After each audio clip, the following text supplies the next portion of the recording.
khatarta gudayga fircooniga ka gadaala wacyigelino markaa la sameeyay. Wariyahayga Axmed Cumar Mooye ayaa faafahinaya warkan.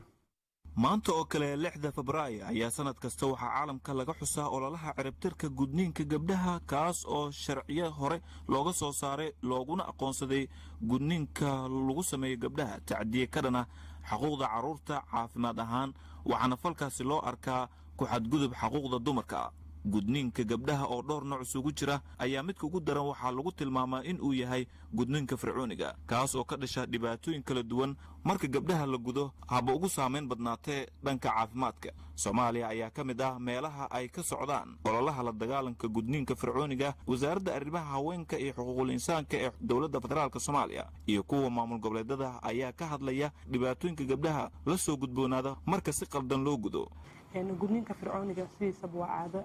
oo aad u qaldan oo gabdhaha dhibaato weyn u geysato.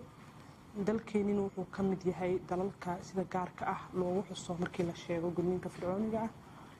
walow aan dhihi karno sidii hore ma aha hadda wuu sii yaraanayaa laakiin waxaan ka xunnahay in weli aadadaas dhaqameedka aysan zuulin oo ay jiraan oo dad isticmaalo weli oo ku dhaqmo. anta ama gudniinka fircooniga waxa loo yaqaano waxa waaye dhibaatooyin fara badan oo haweenka ku haya gabdhaha yaryar siiba hadda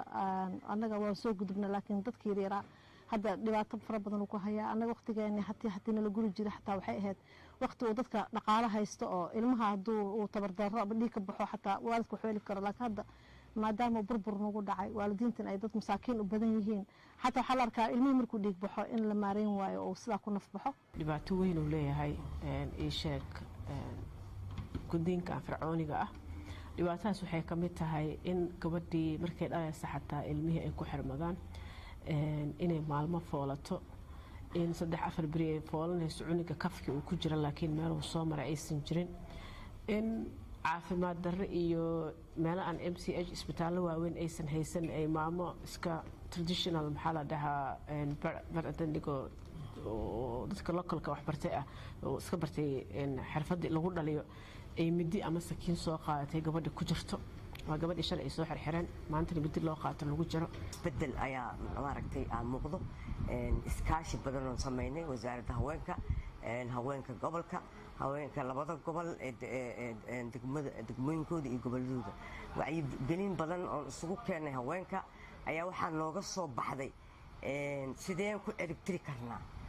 in aan ka wacyigelin horta deegaanada magaalooyinka la joogo.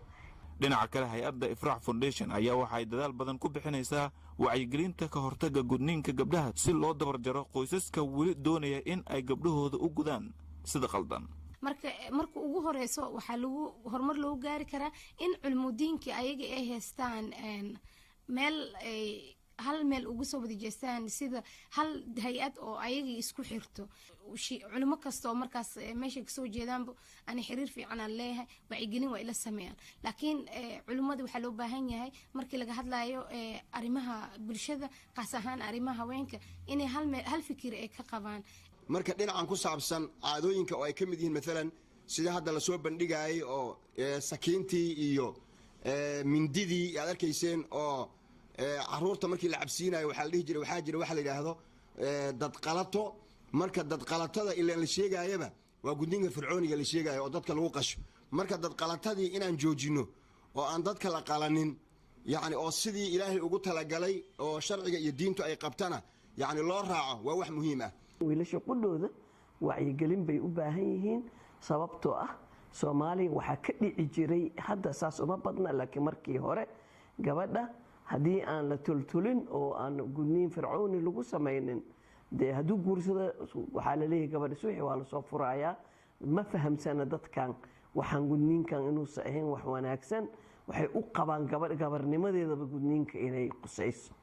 Axmed Cumar warbaahinta qaranka.